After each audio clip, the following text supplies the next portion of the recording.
So we're having a very exciting topic today. According to our latest research at Omdia, we know programming spend will increase next year, 5%. Companies will spend more in content, there will be more production, 206 billion according to our data, 5% growth. But the topic of this panel is how Eastern European countries, how the CEE can compete against what they call high production companies. They also mention in the description producing niche content that may not appeal to global audiences. But do we agree in that? I want to start with you, Mark. First, if you want to describe a bit your role to the audience for those who may not know you, and then what are the challenges in this region? Why is the panel called CEE versus high production companies? Well, look, if you want to know me, I'm old. I've been around a long time, so you can look it up on LinkedIn and IMDb. There's lots of information, or ask me later. I think it's always, the countries with significant currencies, the euro, the pound, the dollar, significant funding bodies putting in for development and production or access to funds, and then in the world we're in, a more thriving commissioning community who have more commissions to give and perhaps more money. So it's always those active, you might say, wealthy countries in a way, and everybody else, and how do we pull them together? But the wealthy countries need partners more than ever. And most of the countries we're talking about in CEE are in the EU, which to me is a tremendous advantage when we come to co-producing. And this is for the whole, because we say the region, but the region is big, there are lots of different countries, Croatia, Serbia, Poland. So when we speak about opportunities and that big players are looking at this region, which countries are you referring to? Any country has a chance here, or smaller countries it's more difficult for them? I think when we talk co-production, I look at it two ways. There's economic co-productions, creative co-productions. Creative co-productions might be challenging creatively between some of the smaller countries and some of the bigger countries. But economic co-productions that can become more organic, absolutely. Countries in the EU with an advantage. Countries not in the EU, an advantage perhaps for lower production costs and a bigger tax credit, potentially. True, tax credit, which is also really important. Soft money. Yeah. So I'm going to continue with Marina Williams, because Marina, you have worked across many CEE countries. You had many roles, including CME. You also co-found a Western European studio called Asacha Media that is now part of Fremantle. So you know a lot about the East, you know a lot about the West. So do you have any experience in co-productions between these regions? Which countries work well with which countries? Can you give us examples about which content, which co-productions are possible, real use case studies? Hello, everybody.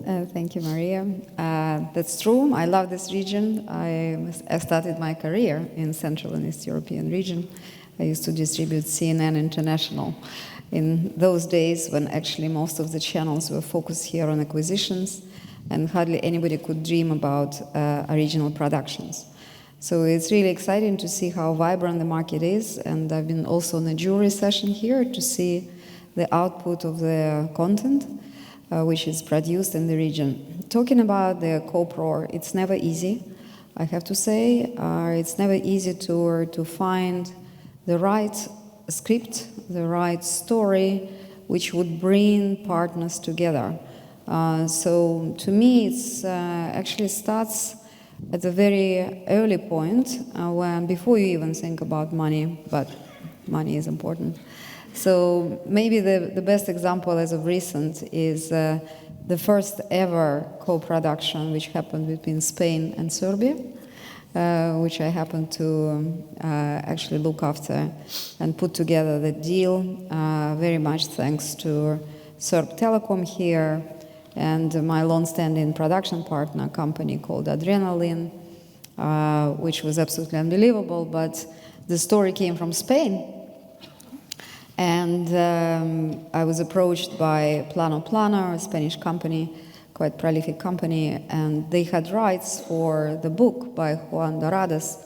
It's an action thriller, and they said, look, we've got the rights, it's just after COVID, it's a problem, we can't sell it anywhere, we can't find enough money, we are about to lose the rights for the book, unless we show to the writer that we actually have a buyer somewhere.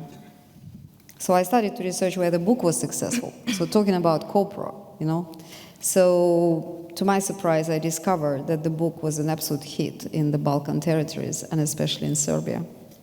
Interesting. So an idea coming from Spain, and it was a hit, the IP was a hit already in Serbia. Yeah, so the book, you know, like talking about, of course, not every book is a successful adaptation. Yeah. But here, the book united completely different countries that, like, if it was not for that success of the book in this territory, I would never think, you know, that Serbia could become a natural partner to Spain. I would think maybe about France or Italy, you know. So the production teams met. We discussed a bit of adaptation because we needed to adapt the script to make sure that it could actually work, but also for both territories, but also be acceptable to the writer, you know, himself. So tiny little changes. And then what's difficult in co-pro is that you have to make it work for both territories. You know, obviously Spain was covering most of the costs, so we managed to, through Plano, find a deal with public TV, RTVE, which works. I don't know how it is now in these territories because global streamers maybe are not that dominant in Spain. Global streamers are quite present. Spanish product is very successful on the streamers. But surprisingly, in Spain, public TV and streamers work together a lot. So we managed to get both RTVE and Amazon to partner and window the rights between two of them. Plus, most of the filming was in Bilbao with a lot of soft money. But it was not enough. And so Maria, who just walked in and sitting there from Adrenaline, said, well, let me see what we can do in Serbia, because there is also cash rebate here. And we realized that 2 episodes of the story of the whole series could be filmed in Serbia. So these episodes were filmed here, thanks to the local production companies, thanks to financing of Serb Telecom. The condition was we had to have Serbian cast. They said, make sure they're not bad guys. Make sure they're not mafia. They have to be good. So it worked. Yeah. And this is a great story because nobody will put together Serbia and Spain, but now it is working. Not only 2 different countries, languages as well. Spanish in Spain, in Serbia. So in which language was this? It's predominantly Spanish. Believe it or not, the key role is played by a Serbian actress. Whilst we were putting together financing, she learned Spanish. So it's really amazing. So she actually speaks Spanish on screen. And the Serbian characters learn Spanish? Yes. Wow, this will put us so many people. Just yesterday, we had Reykjavik Fusion, right? Serbia, Iceland, for the first time, I believe. Yeah. Exactly. Yeah. So it's quite incredible. Possible. But some Serbian, some Russian language, some authentic language, depending on the scene. So the series is called Cicatriz. Spanish title, Scar is English title. It's still yet to come and to launch here in the region. Yeah. It's already been on air on Amazon Spain.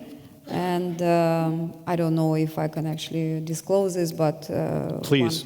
One of the no, but to my surprise, in the end, also Fremantle picked up distribution rights for global. So fantastic. That was, it's actually fantastic. Fantastic. So this is already a very good way to start the panel: Spanish and Serbia together here in Croatia.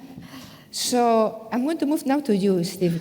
Talking about use cases, real examples of co-productions that work. What about you at Vanija? You're obviously active in many countries. Do you have examples of co-productions that have been very successful or producing in countries here?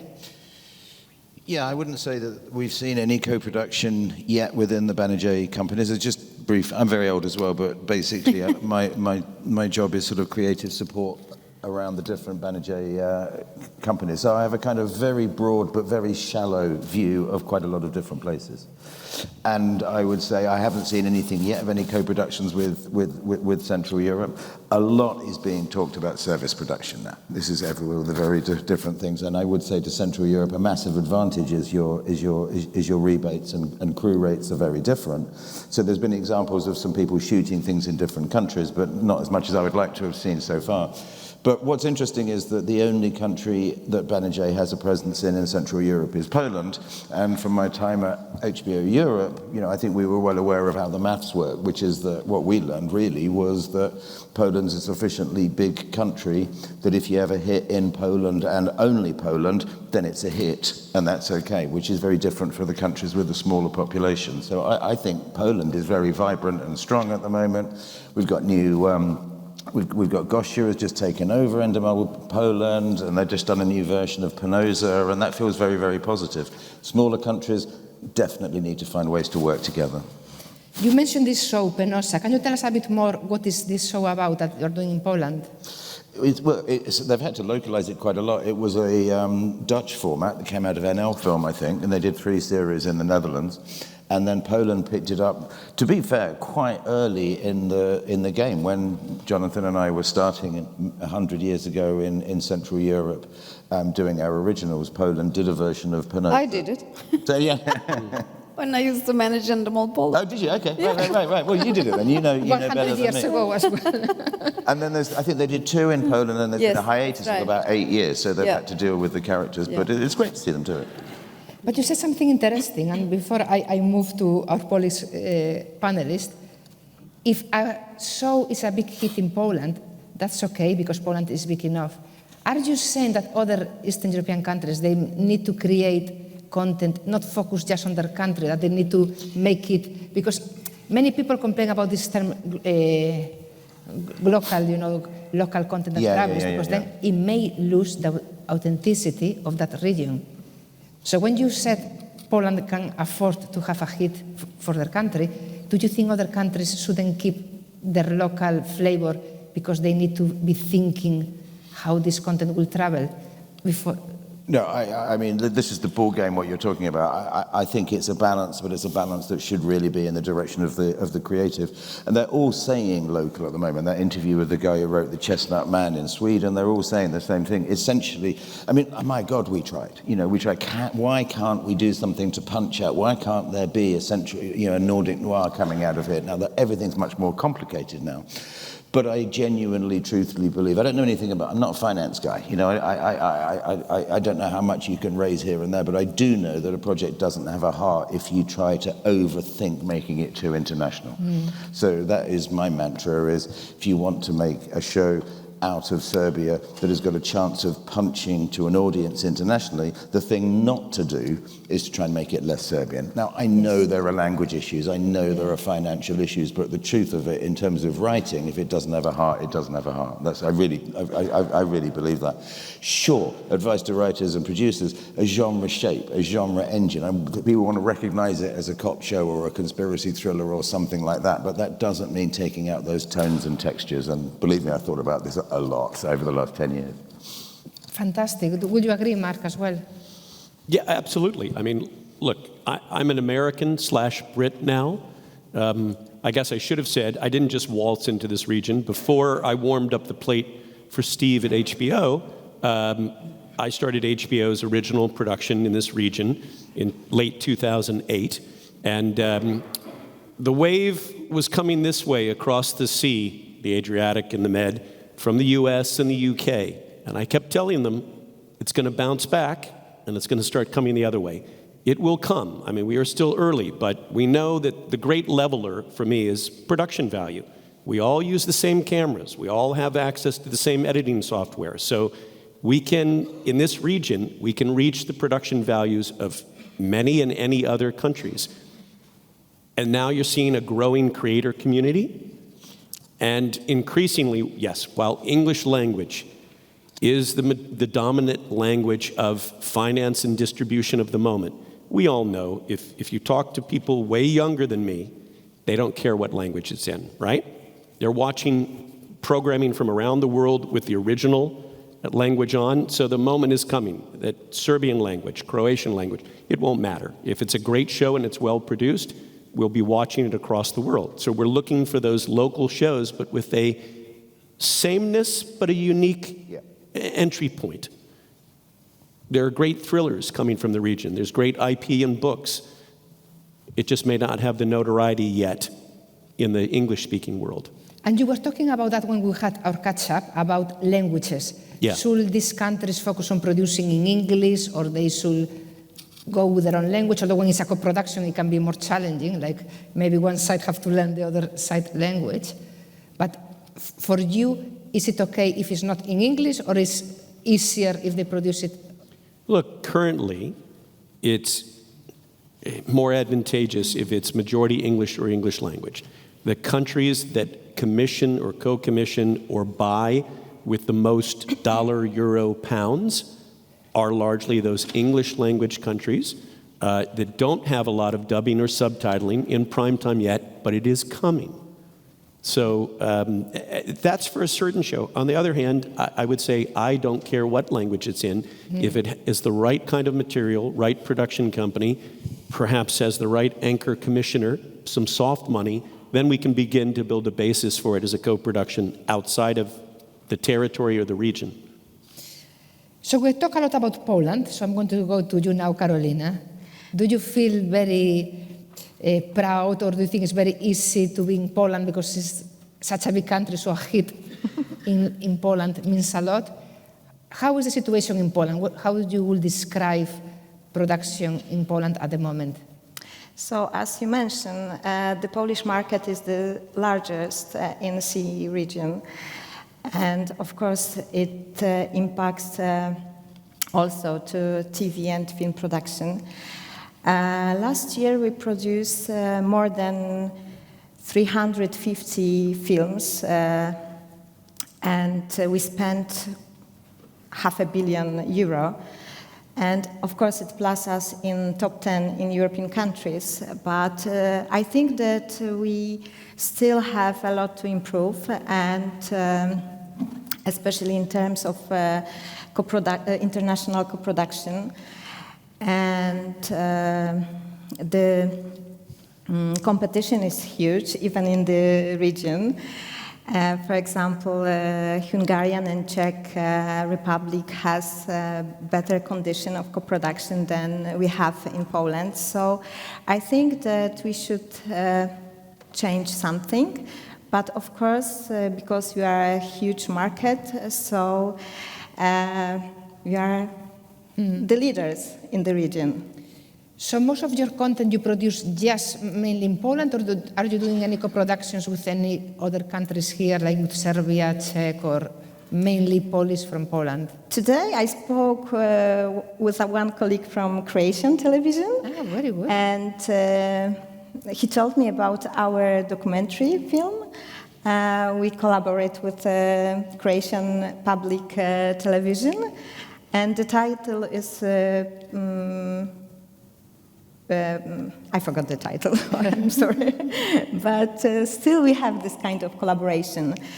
And because we would like to have more collaboration, and TVP, because I work for a Polish public television, we saw that there is a big need, huge need for collaboration between public media in the region. And so TVP started 5 years ago the Heart of Europe TV Film Festival and Forum, co-production forum. And behind the project,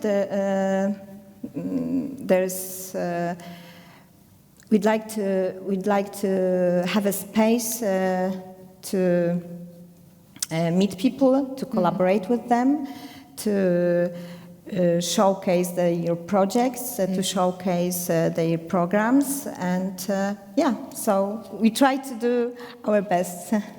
Great, and that was going to be my second part of this panel. Is we spoke about the challenges, now opportunities. How can we help companies to collaborate between them and countries to collaborate? I think NEM Zagreb and NEM Dubrovnik are doing a fantastic work, putting us all together for collaboration. I think you are partnering with them as well. But you are right that in Poland there are lots of media events as well. You are mentioning Heart of Europe. So is Heart of Europe collaborating with NEM Zagreb? Yes, of course. I think that our collaboration is crucial for us. And for example, today our winners, our pitchers, had a chance to present their projects here in NEM Zagreb. And the same pitchers from NEM Zagreb will come to Poland next year to present their projects. So I think that this kind of cooperation is crucial to increase the visibility of our region, our projects, production, talented people, culture, and everything. Fantastic. So I'm expecting lots of Croatian Polish shows coming soon. We will be looking this space. And speaking about content being shown here, Marina, you have been a judge, you have been watching a lot of shows, you have been watching a lot of series. Do you have any advice based on what you have seen? Do you have any advice to give to local producers about how to make their content without losing that authenticity, but to make content that can succeed globally? Which advice would you give?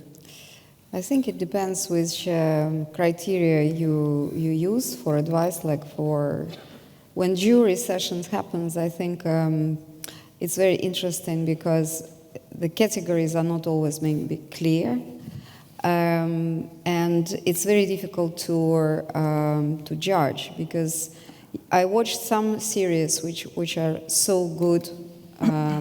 Cinematography-wise, and actually the story is good, but then when you look at it, you think, would it appeal to international?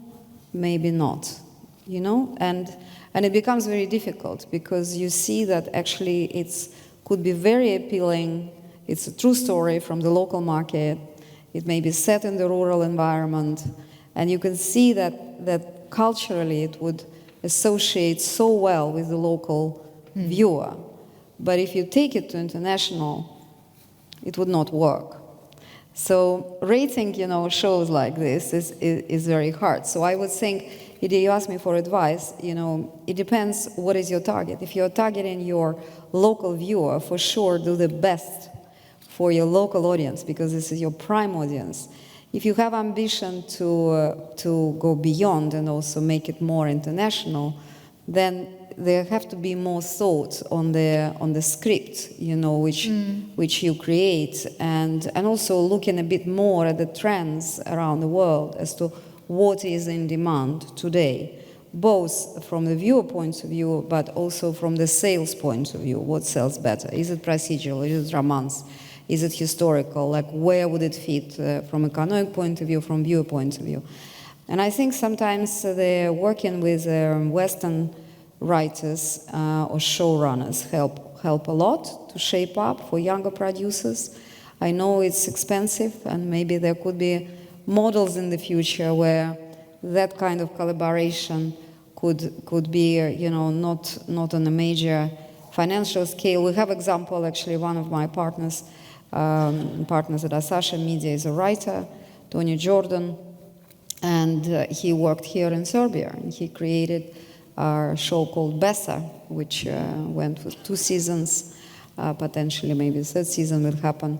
And just because he has passion, so he's a British writer, very famous, he wrote Death in Paradise, which is distributed to 230 countries worldwide, already on BBC One in primetime slot for 13 years.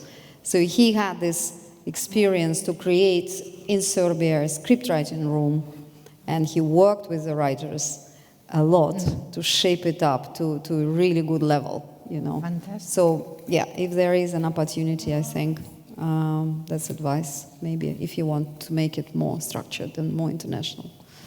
And I know Mark is agreeing as well. Will you agree with her, and which advice would you give to people in this region for successful and to find money? Because we didn't speak about this. Give us tips how companies here can fund. We'll talk about money. There's some money sitting in here. It's a friend of mine. He knows I'm going to make a joke about him. Look, that's great, but I'm never interested in a project because of the financial arrangement of it. It starts with people coming to conferences like this where you can see everybody and see them a number of times and have brief conversations. It starts with the writer and the producer. It's great when Croatian National Broadcasting and Polish National Broadcasting talk and say, hey, we should do something together. But doing something together means, what's the idea? And it's the writer, it's the IP, it's the producer, and then you want to try to get a broader purview of the world. So you want to find somebody like a Dana Stern who knows the world and say, can I engage you to advise or get involved in this? You want to go to a larger entity like a Banijay and hope that you have a Steve Matthews who can say, okay, I've seen 2 other zombie projects, so I'm not sure we're going to do a 3rd zombie project, and potentially you're in Croatia, I can partner you with our German company or our French company and walk it through. That's the way through. And then hopefully there's a commissioner, there's a tax credit, there's a distributor, it's getting that last mile. I get involved in that. Then we look at the finance. And then we look at, economically, is there a connection to shooting in Serbia? If there is, great. But otherwise, maybe we just come to Serbia because, as I said, there's a better cost of production. And then for those of you in the EU, there's tremendous assets that you don't have in America or Australia or the UK. You have Creative Media Desk and you have Council of Europe. There's nowhere else in the world that you can get a 250,000 or 500,000 euro equivalent grant that is unrecoupable.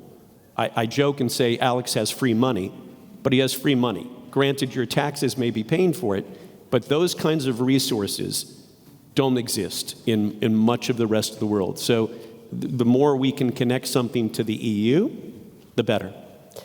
So you are very in favor of the EU. You have to tell your colleagues back in Britain that... I do all the time. All the time, yes. So let's see. We need to get... Please take us back. I never wanted you out, so it was not really my fault. But... Us immigrants never wanted out. So lots of positive stories so far, lots of money coming from the European Union, many ideas coming from Poland, Croatia. So for Banijay, what are the opportunities? How important are partnerships? What are you after right now? What can you tell us about the role of partnerships right now? Well, I mean, within Banijay, it's slightly difficult to answer.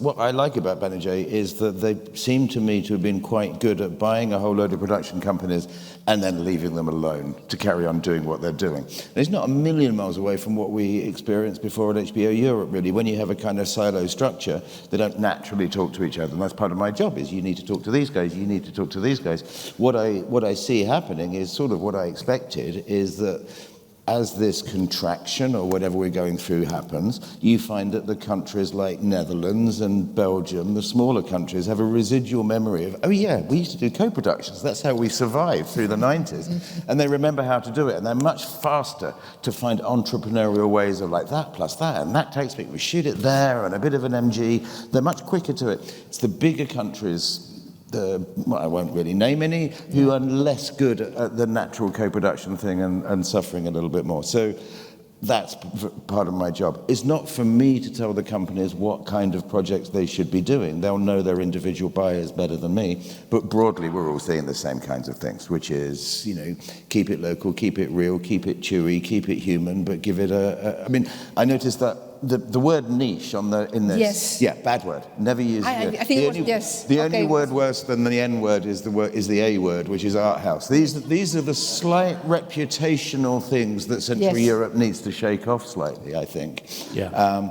But, I mean, look at Operation Sabre coming out of Serbia, made for next to nothing, cracking good thriller, really about something. I don't know how they put that together, but there are good projects definitely coming through in this area.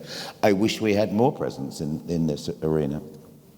I think I just wanted to pick up on what Marina was saying. I'm on my 10th year next year teaching at the Midpoint Institute, which I've loved to do and trying to transfer skills. Completely agree with everything Marina said, except that Tony Jordan goes home at the end of the job. My advice to Century, keep training those writers up. Keep that confidence going. Let it be so they can come up with their own great shows. I'm very passionate about getting those skills sharp and finding that balance between the art and, understanding the market and what it needs. This is fantastic, and I want all of you to comment on what you just said, and also about advice on storylines. Is there any genre or any storyline that is really good or travels really well? We speak about thrillers, crime. Everyone understands a thriller. Everybody wants procedural. Mm-hmm. Yeah. When you go talk to distributors, everybody wants procedural. It's strange, but this is how it is. I mean, something else can work, but for the buyers, for the sellers, that's what they want. Maybe it's easier to sell. Don't know. What do you think, all of you? What do you think, which storylines do you think are the ones being more successful? Easy to sell? Scripted and unscripted? It's really got to, I mean, there's this terrible phrase in the UK, the genre silhouette. A buyer needs, okay, it's a cop show. It's a blue uniform cop show, or it's a dark detective cop show. Spies have been hot for the last couple of years. To me, the medical thing is there for the taking. I think that, procedural medical is coming. I'm pretty sure of that. Piece of advice to everybody, that kind of undoing domestic psychological thriller, did my wife murder my boyfriend or not, that kind of thing. They don't come up often and they always work. But at this, so as long as there's some kind of genre thing. But again, I stress, that doesn't mean to a writer that they need to write badly. It's a vehicle within which to do their thing. My other little bit of advice was given to me by a wise producer about 30 years ago. Yes, listen to the market, but things happen so fast. I have a piece of advice which is find out what nobody wants and develop that. Because in a year, everybody's going to want one and you'll be the only one who's got one. At the moment, you can listen too closely to the guy in the meeting who'll probably be fired by the time you've gone back to the office to get a medical check. That's very good advice, everyone. Anyone else wants Beautiful shows also work, these days life is not easy in many countries around the world. Yeah. So when you talk to distributors, they do want to have those shows with beautiful scenery at the background. Yeah. Even if it's heist, but it has to be pretty. So you have an adventure, you have a beautiful coastline, which in Central Eastern Europe, plenty of it, plenty of beautiful sites, which needs to be shown more to the world and exploited more, because people want to see that. It's not only about psychology and drama and hard things and killings. It's, the setting is important, very important. Yeah. And speaking about opportunities as well, at Omdia we presented recently how we believe hardware companies like Samsung, LG, Roku, all these smart TV companies that are offering already content, they will start investing as well in original content. So we believe there may be another opportunity to sell content once made. I don't know what you think about the role of these hardware companies in sponsoring or funding some of that content, and the role of social media. Social media like YouTube, TikTok, Instagram, do you think these tools will help as well bringing all these co-productions together? For example, this Serbian-Spanish movie, Cicatriz, do you think social media will help fomenting more this kind of partnerships? I'm thinking about money, if your question is about that. And well, there is something interesting that I'm following, and I'm wondering how quick it's going to happen. But it's e-commerce combination with TV. So I'm waiting for this moment where actually you can see some actress or actor wearing some brand, and you can click on the button and you can buy it offline. And I think that could be very interesting, because that would be, again, direct-to-consumer relationship in a way, but in a different way, because even if you produce for your broadcaster the show, then you could put it on YouTube, and if on YouTube or on Amazon you have that capability, you could potentially, brand or have a brand inside your series which can sell very well, and you get a cut of it. I think that could be exciting. So. Yeah, look, I'm a producer at heart. I'll take money from anywhere, including the mafia, and I still have all 5 of my fingers. Get the show made. Yeah. So if hardware, beyond Apple, Samsung, others, want to find a way to help finance shows, we'll look at taking it. But we always, what do we need to give or do in return? If social media can help us promote shows amidst all of this clutter, if they can be a part of shows. We all know YouTube is the biggest platform in the world, bigger than Amazon and Apple and Netflix combined, right? So to the extent that we can engage in longer form content with them or do a rev share that makes sense, fantastic. And we already see brands coming back into, as eyeballs are lost on linear television or ad-supported television, coming back in, whether they're sponsoring, whether they're integrating, whether there's product placement, any which way we can. And certainly in these constricted times, any which way we can. Exactly. So, show me the money, find the money. That's what it's about, to get our show made, to get the next season going. Yeah. But to be realistic, I think it's going to take a while for Roku and for Pluto, and they're really focusing on English language markets right now with the biggest advertising potential. So they will come, I would think, but not sure anytime soon there will be money available on FAST, for example. Yeah. And you want to add something, Stefan? No, I mean, I'm just going to agree with Mark. We did a panel in London a couple of weeks ago with Frank Spotnitz on the fast thing, and it was exactly the same. Like, what's this going to do to story and all the rest of it? We all just went, we don't know. Just if there's more money, we'll take it. Thanks very much. So I'm with you. I'm with you. But talking about where is the money, you mentioned a very hot topic as well, that is e-commerce, retail media, and all that. And I need to mention, we have 5 minutes. Nobody talk about AI yet. But with AI, you can even replace what you are wearing in a TV series in Serbia can be replaced in real time with another outfit in another country. So retail media, e-commerce will be huge. The role of AI in advertising is massive. What do you think about AI and production? All right, so we have to talk about it? Yeah, we have only 5 minutes now. Okay. Look, how can it help, if you think it will help, or if you prefer not to talk about it? Everything is coming, and I find that nothing is adopted as quickly as we think it does. Certainly, as we've had evolutions in production technology, right? I started with 8mm, 16mm, 35mm cameras, heavy cans, heavy editing equipment. Actually, I was a production assistant on the first HD short ever made for HBO in New York, and the equipment was in a tractor trailer truck, right? Now I can do the same HD thing in my hand. So all of this technology brings things closer, brings down the cost. Remember HD cameras when we started? Very few people could afford them. Now a kid can afford it. So all of this is going to help level the playing field. It's going to create efficiencies. That's in the production process. And of course, it will replace human bodies who did things. On the other side, on the creation side, I'm not there yet. Exactly. Great. Let's see what they think. But before they answer, you are also good at, I don't want to lose the opportunity for someone in the audience who may have a question.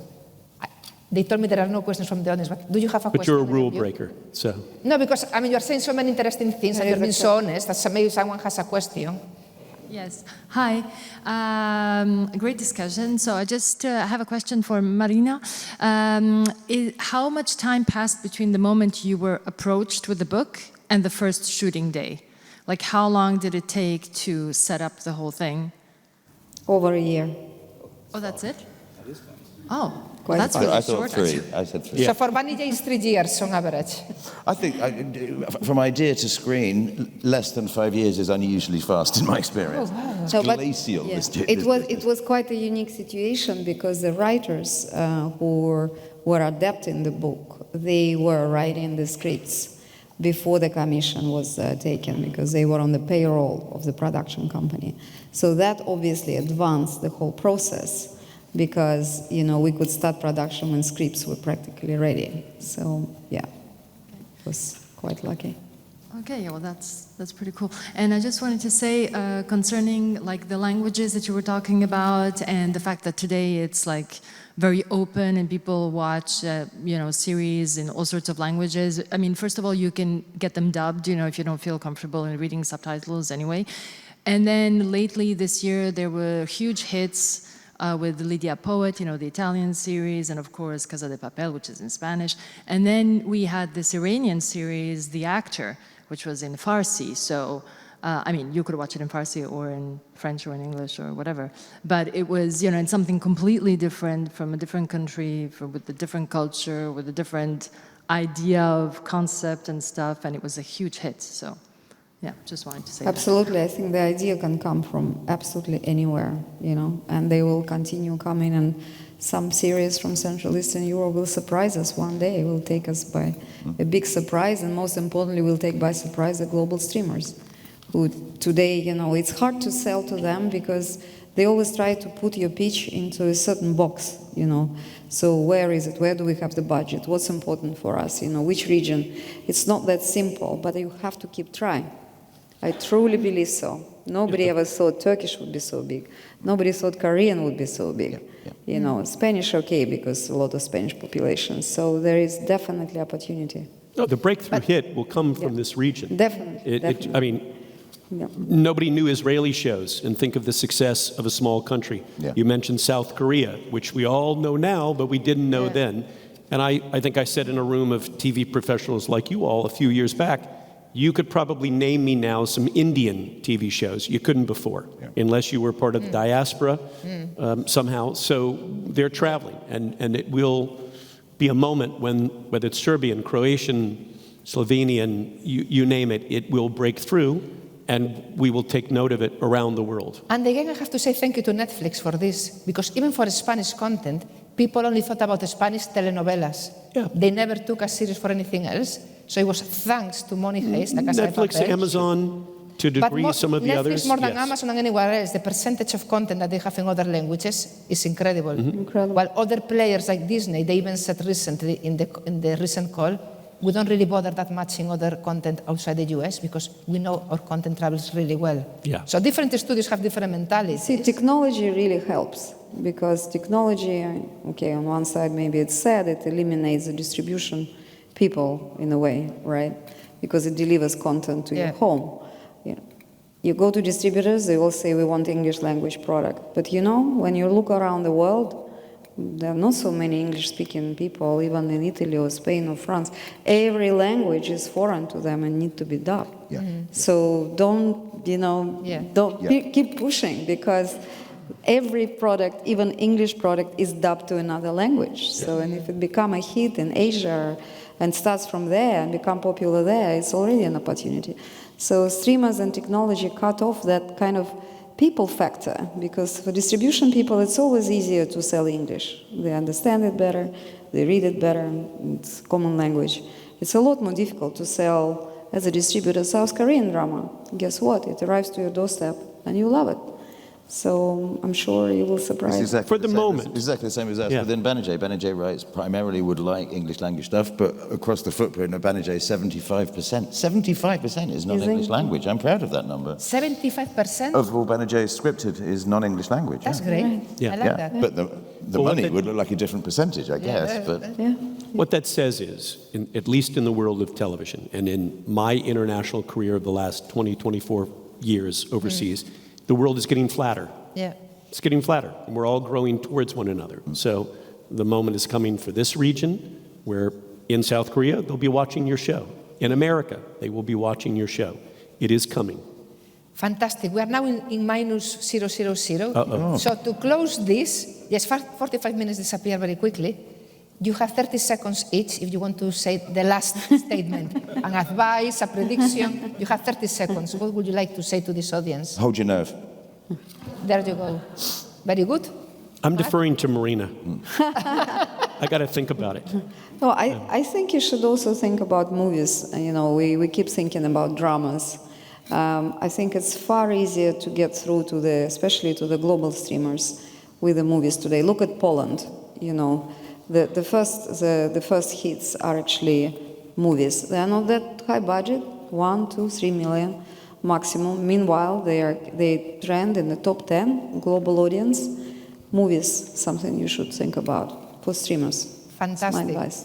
When is Heart of Europe? Which month, which day? I hope that in October, but we still managed to fix the date. Good, October 2025. But yes. But I believe that this kind of event like NEM Zagreb or Heart of Europe or Warsaw Content are very important for collaborating, for sharing our point of views and I agree. Okay. for meetings and networking. Mark has been thinking a I've lot. thought- You had some time. Now you're closing the whole panel. It comes with saying thank you to NEM Zagreb for having me and the others here again. It's always good to be back. This is a positive session in a positive place. Yeah. We've been through the doom and gloom. I'm over it. We need to be in bloom and groom. And I'm tired of hearing people say survive until 25. No, our goal as producers, writers, creators is to be in the mix in 26. However you need to get there, be in the game. Commissions will come back.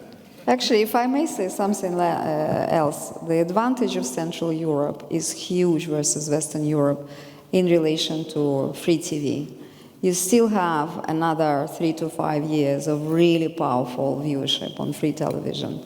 So it's a very different dynamic. The smart TV penetration is much smaller here, so you still have those powerful networks. So more diverse, yeah. This is great. Thank you so much. Very positive. Thank you, They're Maria. making me signs that it's over. So thank you so much, Thank and you. feel free to reach them. Thank you. Thank you.